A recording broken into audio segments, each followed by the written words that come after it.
explicación sobre a xornada. Imos empezar con esta primeira mesa onde vamos a abordar a faceta de Plácido Castro como traductor. Contamos para iso con dúas persoas que son excelentes coñecedoras desa dimensión traductora de Plácido Castro, que é probablemente a maior constante de toda a súa vida, porque inicia o seu periplo na traducción sendo un milobo e ata os últimos días da súa vida Plácido estivo traducindo. Polo tanto, unha parte moi importante da súa personalidade que hoxe non podíamos obviar nesta xornada. Recordar, ademais, que existe un premio Plácido Castro de traducción, precisamente, en recoñecemento desa importante faceta. Contamos para abordar esa dimensión de Plácido traductor con Laura Linares, que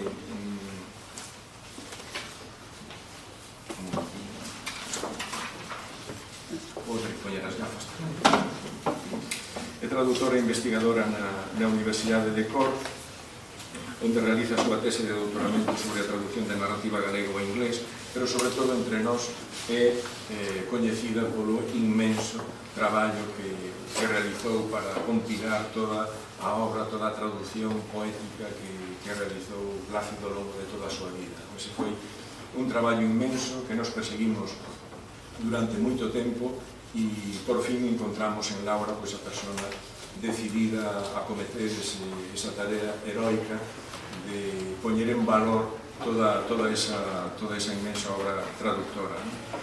É un placer contar con ela hoxe aquí, tamén con María Jesús Lorenzo Modia, que é catedrática de Filoloxía Inglesa e decana da Facultade de Filoloxía Inglesa da Universidade da Coruña, e tamén unha bella acompañante de Plácido Castro, xa daquele congreso que celebramos en Coruña no ano 2006, onde efectivamente fixo unhas contribucións excelentes para avaliar, para ponderar esa elaboración traductora de Plácido. Non vou a ler os currículos de cada un, porque os temos todos na carpeta, creo que non ten moito sentido, así que, sen máis, dou esa palabra e con gusto despois manteremos un coloquio con él. Moitas grazas, Xulio. En primeiro lugar, moitas grazas por convidarme. Moitas grazas ao Concello de Cambados e ao Concello da Cultura, por suposto, a Fundación Plácido Castro como institución, pero sobre todo, personalmente a Xulio e a Susi Castro, por suposto, por todo o apoio constante, continuo que me deron, non só para a elaboración a edición dese libro das Verbas Atlánticas, senón tamén para a miña propia investigación sobre a traducción da Roballar que fixo Plácido Castro. Entón, moitísimas grazas e moitísimas grazas a todos por estar aquí. É un placer para mí poder falar un pouco desa faceta traductora de Plácido Castro, non só da súa, digamos, do seu labor como traductor, senón tamén como teórico da traducción de alguma maneira, e das súas reflexións sobre a traducción, que é o que quero. De aí titular este pequeno relatorio va a ver era unha árbore, Plácido Castro, o cultivo da cultura a través da traducción, un exercicio de unha certa imaginación, porque para min a traducción non é só un exercicio de imaginación. Moitas veces escoitamos esa célebre frase do traductor e traditore, esas traicións que se fan na traducción, mas eu penso que cando se fala diso, ou a xente que fala diso, esas traicións, é porque quizáis non é quen de ver ese exercicio traductor como un exercicio de imaginación, de realmente poder ver esa cultura de orixe, ver ese texto de orixe e poder transformarlo e transmitirlo na cultura de destino. Eu penso que iso é algo que Plácido Castro sí foi que me faceu no seu labor. Entón, como son a primeira, pois comezarei moi brevemente polo principio e direivos que Plácido Castro, que naceu en Corcubión no ano 1902 e creceu en terras escocesas, foi un salientável intelectual galego que exerceu de mediador, sobre todo entre as culturas europeas anglófonas e Galicia, non só a través das súas versións de obras irlandesas e británicas, mas tamén a través das súas crónicas de viaxe a Irlanda, por exemplo, ou da súa participación nos programas galegos da BBC durante o seu exilio en Inglaterra nos anos 40 e comezos dos 50. Como traductor, verqueu o galego dúas pezas teatrais de Yeats e, sobre todo, poesía tanto irlandesa como británica, escocesa, sobre todo, mas tamén inglesa, entre a que atopamos obra do xa mencionado Yeats, por suposto, da súa poeta predilecta Cristina Rossetti, que sempre compara a Rosalía de Castro, ou de outros célebres poetas como George Russell, o irlandés Padraig Colum ou o escocés Robert Burns, entre moitos outros. Ademais, da que sería a súa traducción máis importante, da que penso que María Jesús vai falar máis en detalle despois, e que a mí me parece importantísima, que foron a Rubaiyat de Omar Khayyam, que aparece publicada, como hai veces, na revista Grial en 1960. As traduccións de poesía, como xa sabedes, están compiladas neste libro. Entón, despois desta brevísima introducción, gustaría facer unha pausa na vida de Plácido Castro e dedicar un pequenísimo espazo a unha reflexión sobre a traducción. A propia palabra traducción ven do latín traductio, que significa trasladar dun lugar a outro, e tamén de translatio, que é o termo que ainda se utiliza en inglés, como translation, mas que tamén era máis presente nas linguas romances ata o século XVI, que tamén se refire a levar ou trasladar. Como hoxe, por exemplo, reflectimos cando falamos da traslación da terra, hai ese movimento. Curiosamente, esa idea de traslado é a que se refire tamén ao termo metáfora en grego, que é tamén o que utilizaban os gregos para referirse á traducción entre linguas, propiamente dita. Entón, a traducción e a metáfora están íntimamente relacionadas. E a metáfora, ao fin e ao cabo, non é senón un movimento, unha traducción, unha traslación do sentido literal dunha palabra a outro figurado. Quedáis non sorprenda, entón, ou polo menos resulta interesante, ou a mí me parece, desde logo, que para definir a traducción se teñan utilizado xa unha morea de metáforas. A traducción como unha ponte que nos permite cruzar un río enfervorado, o traductor como un intérprete musical que segue unha partitura escrita por outro, a traducción como roupa nova posta sobre o original, ou mesmo a traducción case que como unha alquimia singular na que o traductor filtra e destila o texto original da cultura de destino. Unha das primeiras traduccións realizadas por Plácido Castro foron os chamados dous fonogramas de Yeats, realizada por Irmás Vilar Ponte en 1935, e considerada, como comenta Silvia Vázquez Fernández na súa tese de doutoramento, a que foi a última e a máis significativa traducción do período noso. O País da Saudade e Katusha Mikulinkan, os dous fonogramas, constitúen a máis a primeira traducción publicada en formato libro dese período. Na introducción a esta obra, Castro e Vilar Ponte reflexionan sobre o seu propio proceso de traducción cunha metáfora, a xeito de trasplante natural, do que din: co pensamento posto nos coros enxebres, pillamos dun horto da Illa Verde coa fouce druida do luar estas flores que enfeita o orballo celta da saudade, común a todos os povos da mesma raza, para ofrecerllas vizosas logo das ter trasplantadas con labreo agarimo a nosa doce lingua atlántica, feitas salarios de amor nos canteros. Vemos, por tanto, que Plácido non só traduce, senón que reflexiona sobre a traducción, e esta non será nin a primeira nin a última vez que o fai. E esta idea do trasplante desas flores que ofrece vizosas logo de estar trasplantadas con labrego agarimo responde en parte á vontade de integrar realmente o texto na cultura galega, dunha maneira case moi física, ese trasplante, para contribuir ao recoñecemento e dignificación da lingua e a formación dunha identidade nacional galega. Como ben diría Álvarez Lubrís, e abro cita, neste momento no que traduce Plácido, tradúcese para recuperar a identidade. Calquera outra consideración carece de importancia. Tradúcese non para crear literatura, senón para crear conciencia. E da creación desa conciencia nacional galega temos exemplos claros nas estrategias traductoras. Seguir máis longe os títulos destes folkdramas efectivamente transplantanos claramente das terras irlandesas dunha Kathleen que deben en Katusha a un lugar onde o Heart's Desire non pode ser outra cousa que saudade. Vemos unha reflexión sobre a cultura galega na propia traducción das obras irlandesas. Podemos dicir, polo tanto, que do mesmo xeito que moitos intelectuais da época, que tamén traducían, Castro sentía a responsabilidade de promover a reconstrucción da cultura nacional apoiada en dous piares fundamentales.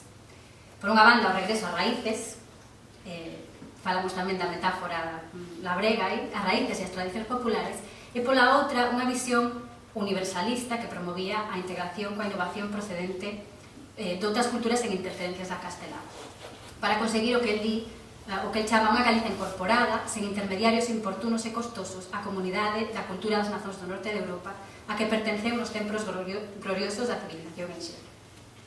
Esta é unha indicación clara da importancia da traducción como ferramenta para abrir unha fiestra á innovación vida de outros sistemas literarios sen por iso deixar de promover a lingua propia. A traducción, polo tanto, nunca é un acto neutro, senón que sempre está influenciada por cuestións socioculturais, sociolingüísticas e ideolóxicas. No caso dos intelectuais galeguistas e, por suposto, de Plácido Castro, o compromiso ca lingua e co pobo prima sempre, polo tanto, sobre outras consideracións. Nos poemas traducidos por Plácido Castro, isto vémolo especialmente no uso dun rexistro de lingua habitualmente máis oral, para dignificar así esa lingua galega que fundamentalmente se transmitía de maneira oral, e cargado de expresións e elementos populares máis así que os orixinais dos que parte. Así como dunha busca de léxico, como víamos tamén a traducción de Cartuxa e da Saudade, léxico e expresións especificamente galegas, o máis alonxados posible dos equivalentes en castelán. Un exemplo claro, ou varios dos que falarei agora mesmo, vese na galeguidade lingüística e a evolución léxica que se dá en varios versos da súa versión da Rubaiyat de Omar Khayyam, da que se conservan dous borradores mecanografados previos á súa publicación en grial. Por exemplo, como podemos ver aí na pantalla, na Rubai 11, o deserto persa, que se ve no primeiro, no que sería o borrador, os dos borradores que hai disponibles son iguais nesta Rubai, por iso puse un exemplo. Ese deserto persa, do que se nos ofrece unha clara imaxe no primeiro borrador, desaparece para converterse nun ermo, que nos ofrece unha imaxe moito máis próxima á realidade galega e que ademais é unha palabra moito máis diferenciada do castelán do que deserto e desierto. Para máis, nese afán diferenciador da versión de Castro, vemos que a expresión xunto de mí, que tamén é similar, o castelán junto a mí, substitúese por cabo de mí, e que o verbo sería igual ao seu equivalente en castelán, pasa a ser, na versión posterior, abondaría, verbo que é máis especificamente galego. E finalmente a perífrase verbal a cantar, que xa distintivamente galega de por sí, en contraposición ao castelán cantando, galeguizase ainda máis o engadir o infinitivo conxugado cantar. Vemos aí unha clara intervención para de dignificación da lingua galega e sobre todo das cuestións máis específicas da lingua galega en contraposición ás que son máis compartidas como lingua latina co castelán. Temos tamén aquí a Rubai 17, na que as courts, ou a corte persa, que se ve en inglés, a corte persa na que están ese león e ese lagarto, aparece no primeiro borrador como os patios, mentres que no borrador segundo e a versión final tradúcese como paz, que de novo nos traslada, como ben fai a traducción, a un contexto moito máis galego do que o primeiro borrador, non? Entón, eses borradores da traducción das Rubaiyat son moi reveladores deste proceso explícito de galeguizar a traducción para poñer en valor a lingua galega nun texto e contexto de alta cultura como era este célebre poema, do que imos falar máis despois, que hoxe está casi xa esquecido, pero que no século XIX foi un poema coñecidísimo por todos, tanto digamos no contexto galego como sobre todo no contexto británico e anglófono en xeral. Antes falaba de que, da mesma maneira, Plácido Castro trata de incorporar esas expresións da cultura galega oral, e aquí tamén vemos esa reflexión sobre a dignificación destas expresións na evolución deses borradores que primeiro falan do desexo, de que Rustum loite como desexe, mentre que despois fala de que o faga como lle pede, entrando así nunha cuestión moito máis da lingua oral. Por último, tamén temos algúns exemplos da súa, digamos, reflexión consciente sobre a variación lingüística, que, por suposto, non existía, digamos, unha norma do galego naquel momento, mas que ele, efectivamente, é consciente das diferentes opcións e opta sempre por aquela que máis galega lle parece, non? Máis galega, máis enxeve, digamos, como el ten, non? Sen embargo, non obstante, quero salientar que nesa reivindicación que el fai da lingua galega non perde o compromiso estético cas obras que traduce. Esa súa metáfora do trasplante permítenos entroncar, de novo, metáfora natural, tamén ca súa idea da traducción literaria como unha reproducción, unha nova produción, ou mesmo recultivo do texto. Nos seus diferentes traballos como traductor insiste na importancia do elemento estético como aspecto fundamental da creación dunha versión nunha lingua distinta. Chegando mesmo a dicir no prólogo do seu libro Poesía inglesa e francesa vertida ao galego, que publicou con Tobío e con Delgado Gurriarán en Argentina en 1949, que, e abro cita, a ruindade dunha traducción literaria pode vir, naturalmente, ou da incapacidade para enxergar a obra original ou da impotencia para rendela nunha nova lingua. E aínda sendo imprescindible para un cumprido fin ter vencido estas dúas limitacións, quizás sexa máis decisivo o vencemento da derradeira.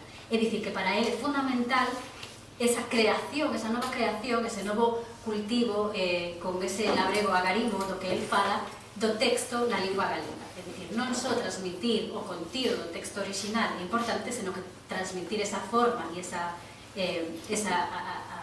poética do texto é fundamental na lingua de chega.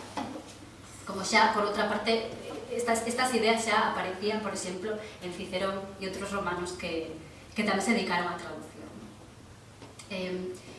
Todo isto, esta visión da poética e da estética das traducións coincide coas súas afirmacións no prefacio a súas Roubaillats de que a versión de Fitzgerald, da que el fala, daquel parte que era unha traducción xa do persa ao inglés, foi, e abro cita de novo, a obra dun poeta inspirada pola obra dun poeta. Non unha copia, senón, de novo, unha reproducción.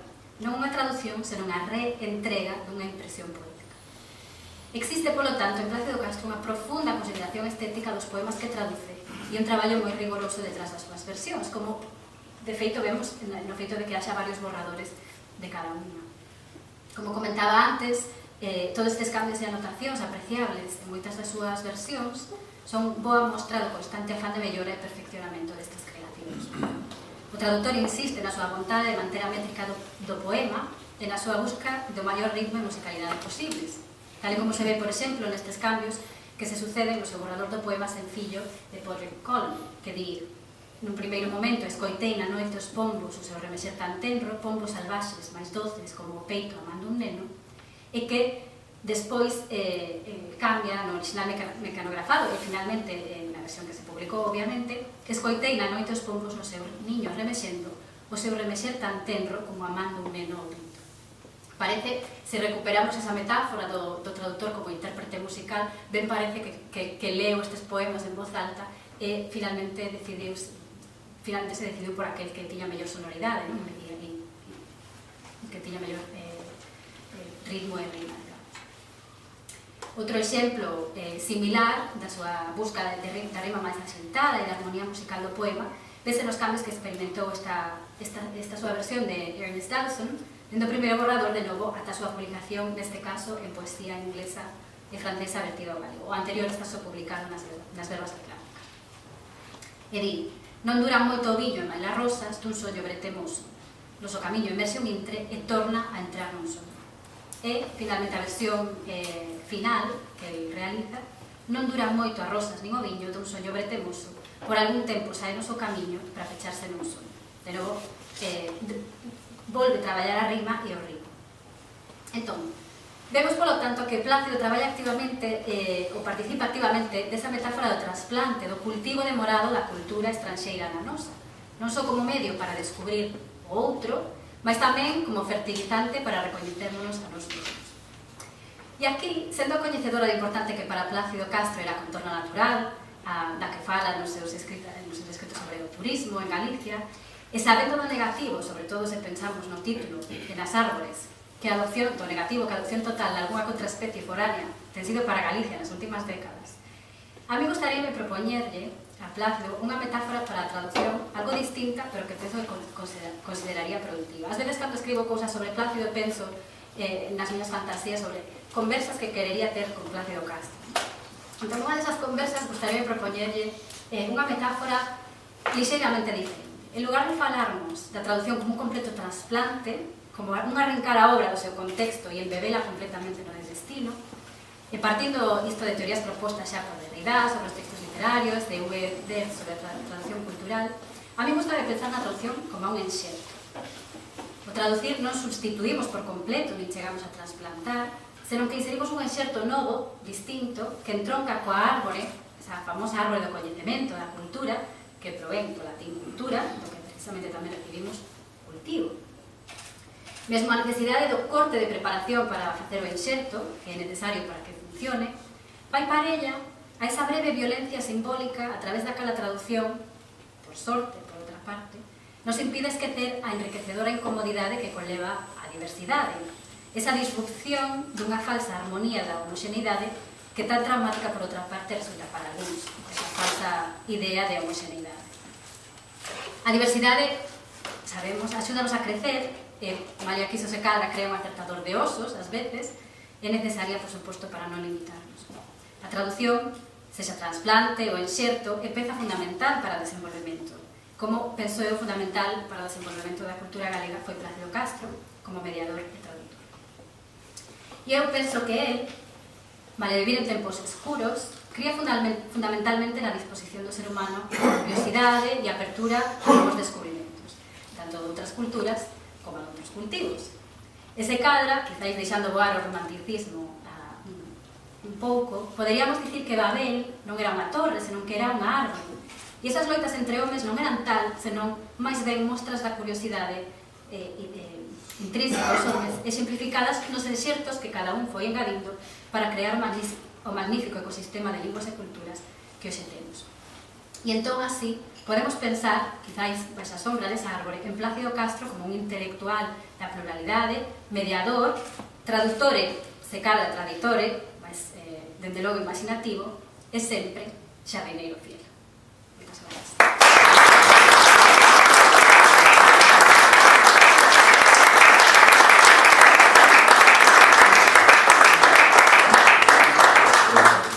Moitas gracias, Laura, por esa fermosa e profunda exposición poética incluso. Doy la palabra antes, pasar por aquí. Me gusta cambiar eso. Sí.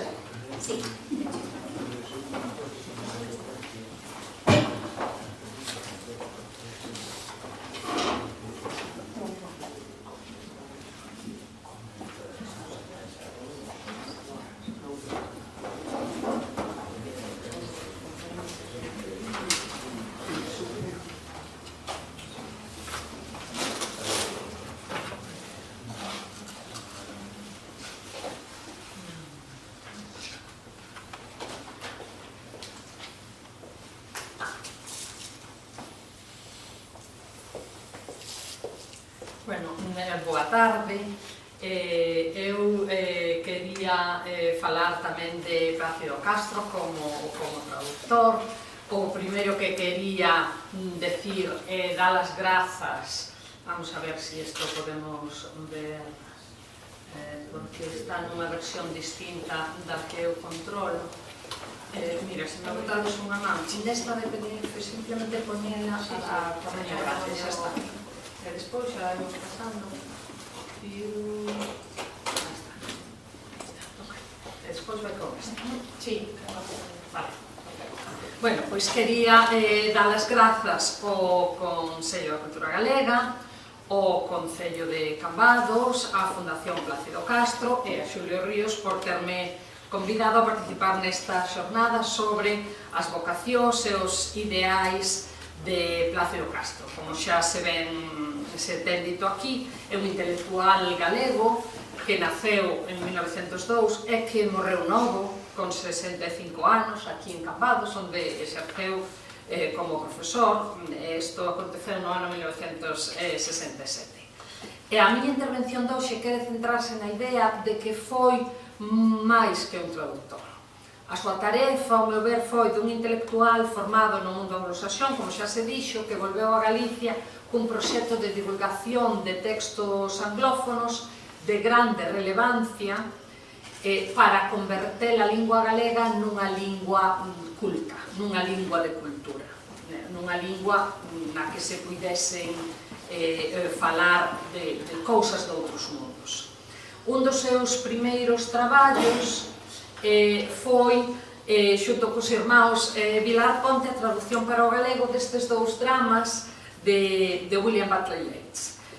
Como a ninguén se lle escapa, é moi representativa a escolla do autor irlandés xusto despois da Guerra de Independencia co Reino Unido, que durou desde 1916 a 1922. En particular, a escolla deste grande poeta e dramaturgo Yeats, que foi unha das figuras máis representativas do renacemento literario irlandés e tamén un dos fundadores do coñecido como Teatro da Abadía ou Teatro Nacional Irlandés. Yeats fora galardoado co Premio Nobel de Literatura no ano 1923 e tamén tiña unha dimensión política na construción do novo Estado porque exerceu como senador.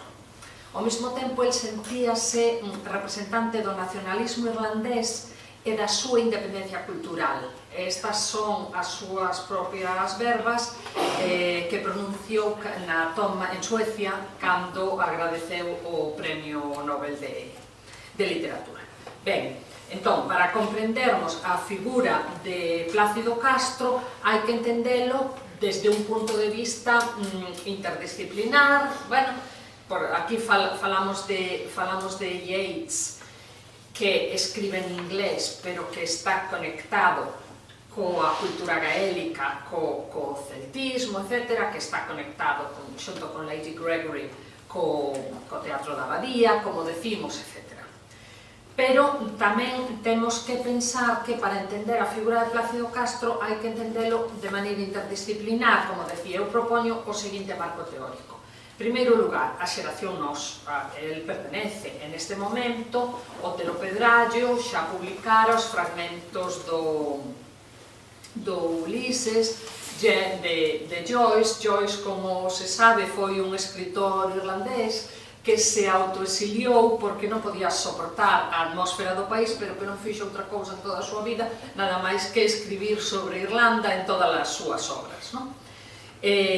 Publicase esta traducción dos fragmentos por parte de Otero Pedrallo moito antes de que saísen traducións desta obra en ninguna das outras linguas peninsulares, porque case en Nós.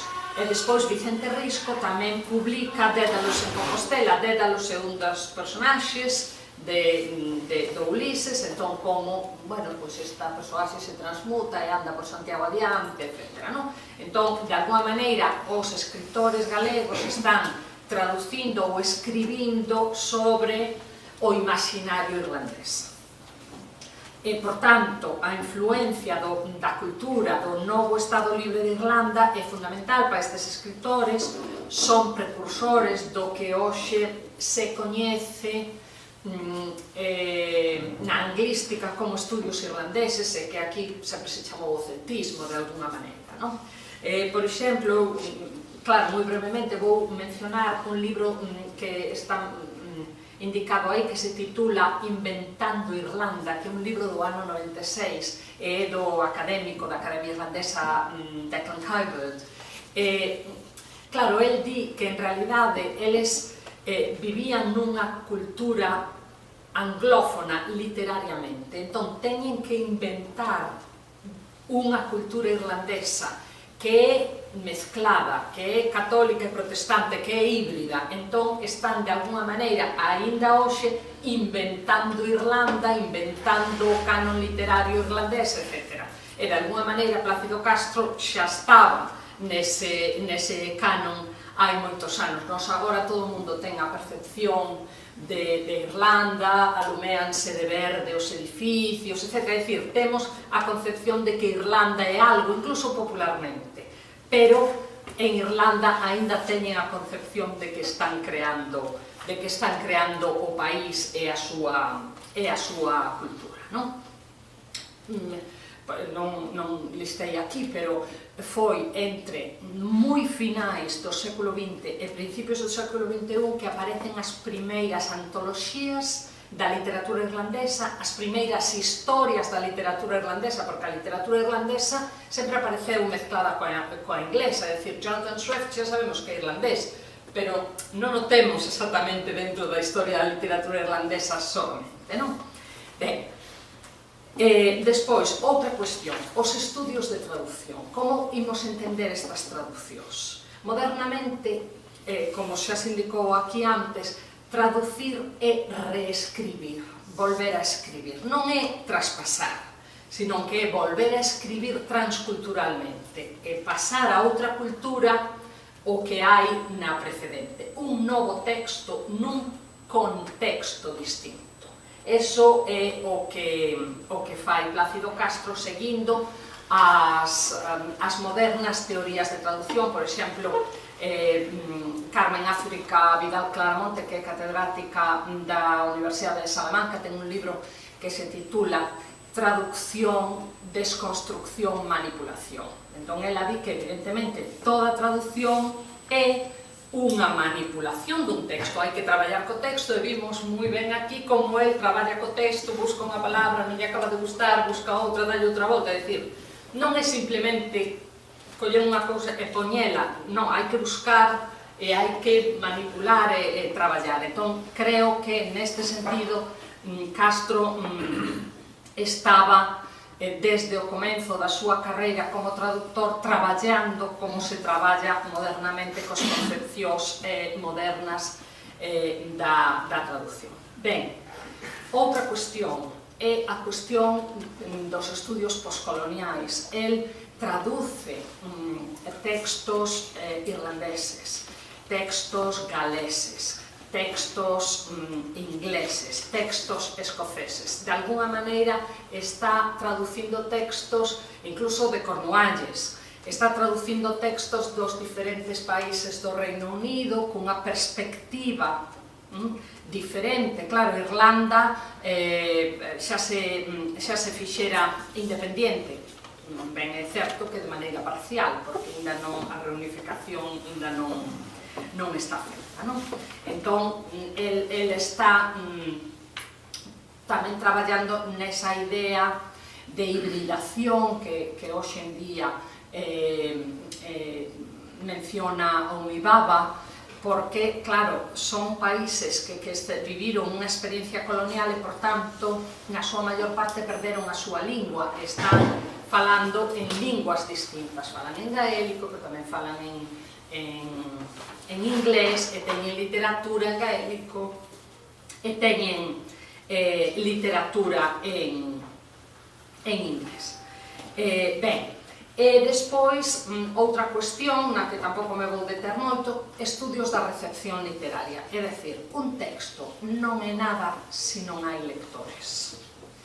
E eso, ímolo ver despois, en relación cos poemas de Omar Khayyam, que o traductor publicounos en inglés, non se vendeu o libro ningún. Publicou anuncios na prensa para que se venderan, non se vendeu nada, hasta que un poeta lé ese libro. Entón, a partir de aí, é un éxito total o libro de Fitzgerald na Inglaterra victoriana do século XIX.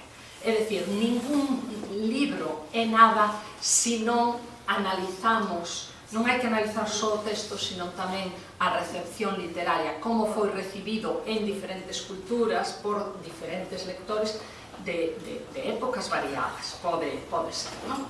Entón, ben, esa é outra das cuestións que creo que hai que ter en conta. Como xa se mencionou aquí, el publica autores variados, xa desde o ano 49 intenta publicar, e ao final publicouse en Argentina. Eu voume centrar publica textos que teñen moita relación coa orixe da Rubaiyat. Publica textos de autores irlandeses, George Russell, de autores ingleses, Hausman, publica textos de Cristina Rossetti, que é inglesa, de orixe italiana, pero inglesa moi coñecida, pona en relación, evidentemente, con Rosalía de Castro, pero é Dante Gabriel Rossetti, o poeta e pintor, o que redescubre a Rubaiyat. É o que o lector, ese lector avespado que fai que os outros intelectuais dese período en Inglaterra volvan ler ese libro. publica autores galeses, como mencionaba, autores británicos, é dicir, de alguna maneira, ele está creando un canon literario que está transmitindo a cultura galega. Un canon literario da literatura do século XIX, de comezos do século XX, etc. John Masefield, Patrick Colum, autores irlandeses, autores ingleses, etc. E ímonos centrar en Omar Khayyam. Este é un poeta do Imperio Persa, pero da zona que hoxe en día é Pakistán. É dicir, é un poeta do século, entre o século X e o século XI, que é fillo de comerciantes, parece, é culto, é astrónomo, fai un calendario novo, é dicir, é unha persoa cunha grande cultura. Hasta o século XIV tampouco ten unha grande recepción. Pero, máis adiante, sí que empeza a aparecer nas antoloxías, e no século XIX as citas que se fan do libro traducido por Fitzgerald, que é irlandés.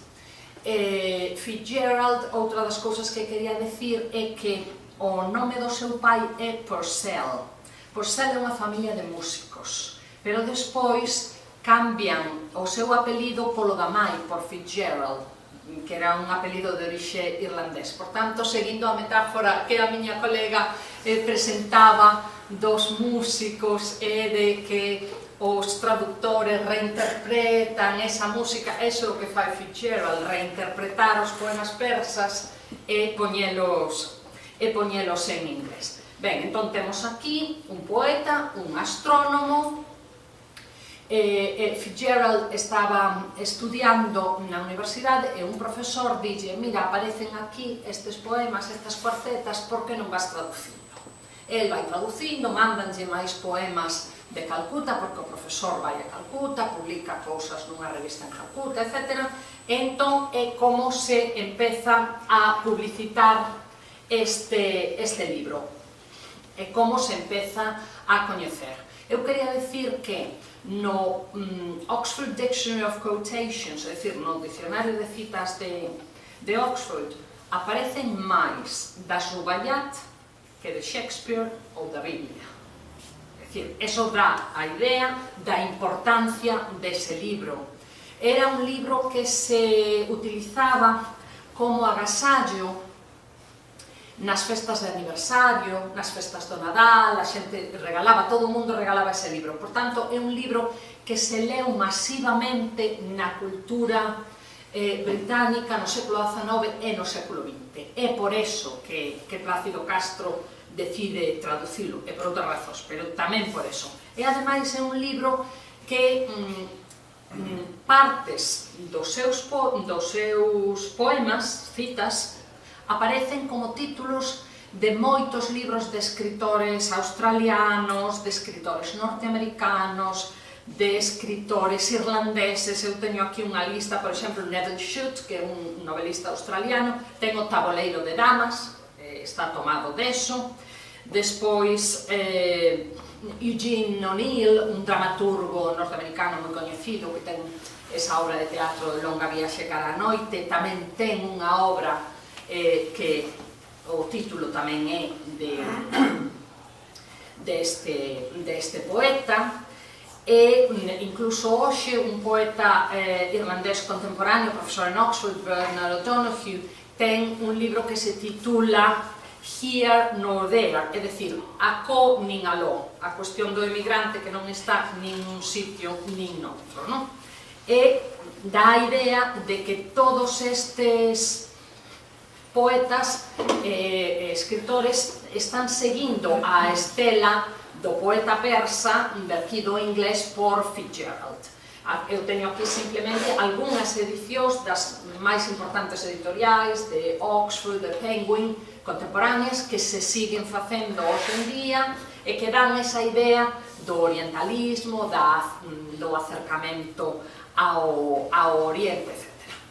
Entón, por que se traduce ese libro? Bueno, tradúcense porque se encontran, porque aparecen eso, pero claro, non hai que esquecer que neste momento, no século XIX,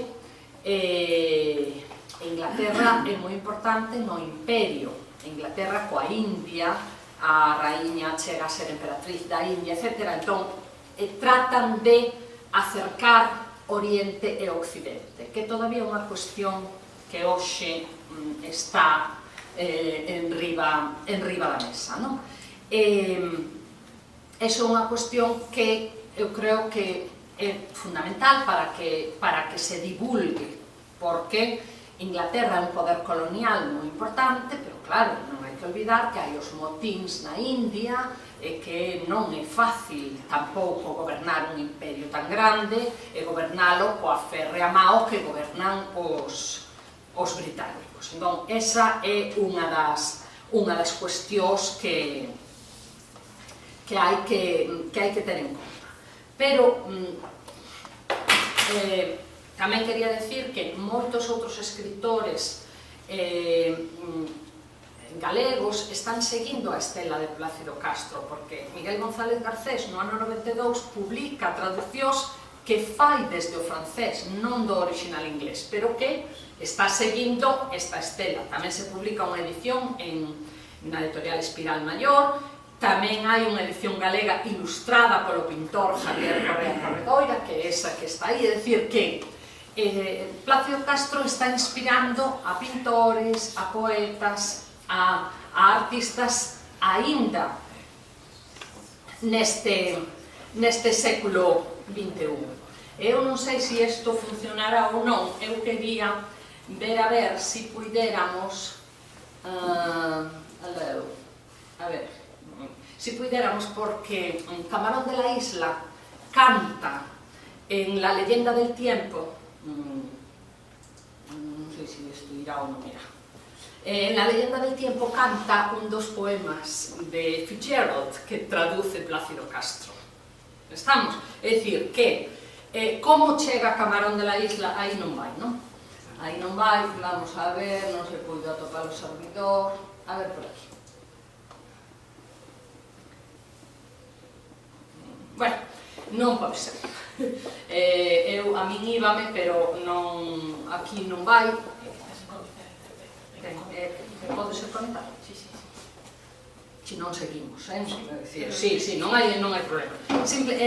Eu teño aquí parte da canción, para que se vexe, é dicir, como chega Camarón ao Mar Callán? A través de José López Sanfeliu, é dicir, Kiko Veneno. Kiko Veneno viña dos Estados Unidos, viña fascinado por Bob Dylan e viña fascinado pola importancia que tiña o texto de Omar Khayyam nos Estados Unidos. Entón proponlle unha canción a Camarón e Camarón canta, e aí está a letra de Camarón e a rubai que está. Eu xa tiña medo que non funcionara e por eso a quería comentar.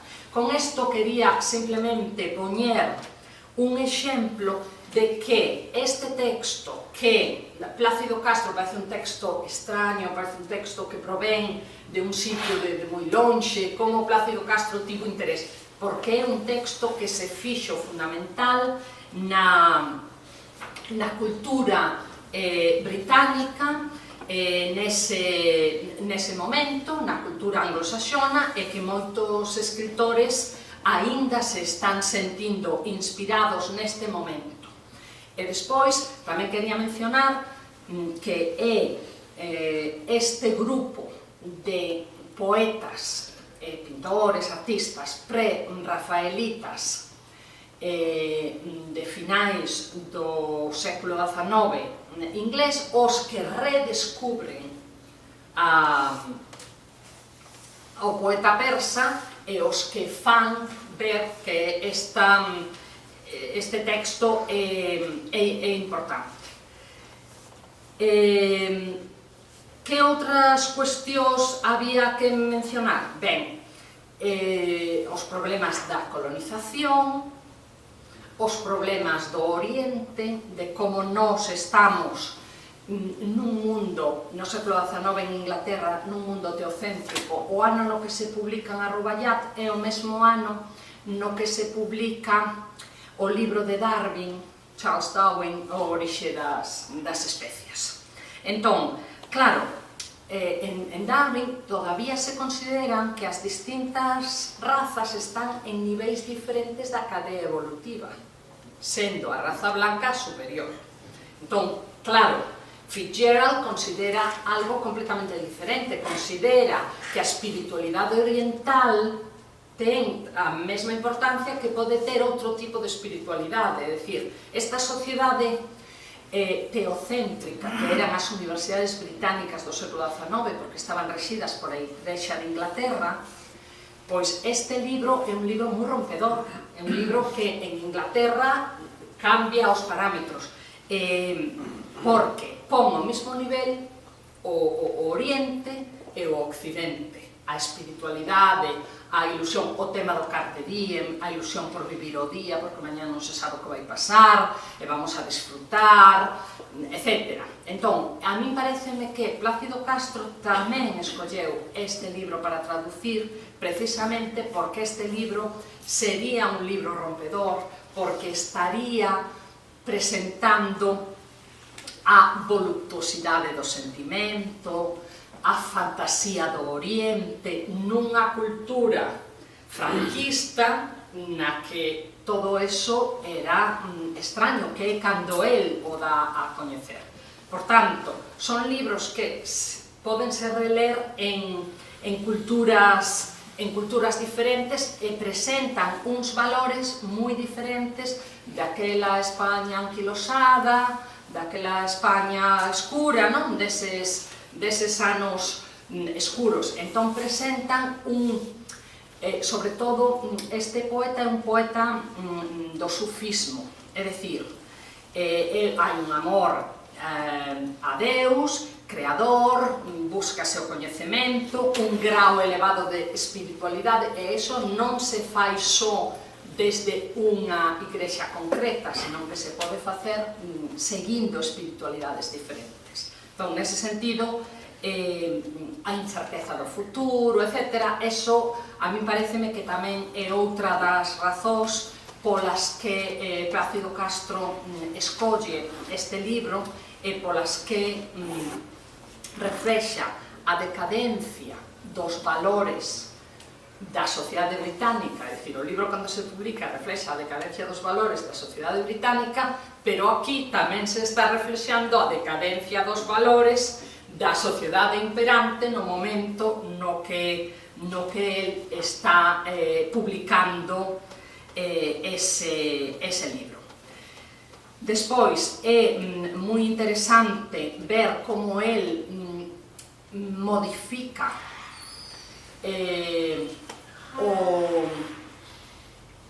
modifica cuestións que xa se mencionaron pola miña compañeira, pero tamén introduce, cando falan de Deus, pois el introduce a Moisés, a Xesucristo, é dicir, el fai esa adaptación á realidade occidental e á realidade galega tamén desde o punto de vista espiritual. Conéctanos, creo que co cerne da lingua galega máis xenuína, preocúpase pola saudade dos poetas, ten un interés na normalización da cultura e, a través deste poema, pois trata de conectarse con outras culturas e literaturas do mundo. Polo tanto, creo que este texto ten un encomiable labor filolóxico, como xa se viu, escollendo vocablos, etc.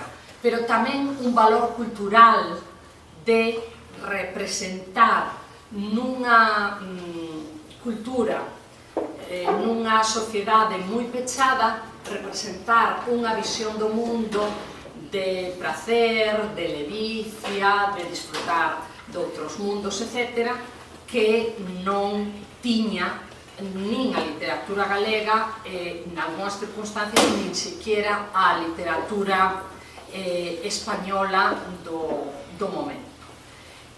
E lo que trata, ao meu ver, é que en galego exista unha mostra da millor literatura, como se dixo, e en concreto neste texto el mantivo a bandeira da lingua, a cultura propias, mediante palabras que el mesmo empregou para definir o texto de Fitzgerald, unha especie de bandeira ergueita polos que loitaban na vida social e nas artes contra os convencionalismos e a respectabilidade. Isto creo que é o que fixo.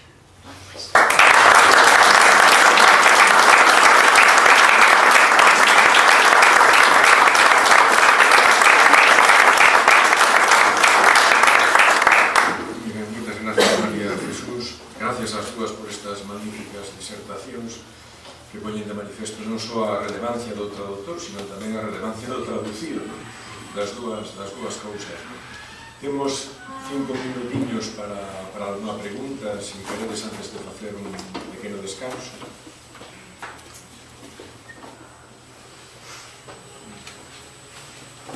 Nada? Ninguén se anima? Pois facemos entón o descanso agora e vamos adiantando un pouquinho a cronoloxía da semana.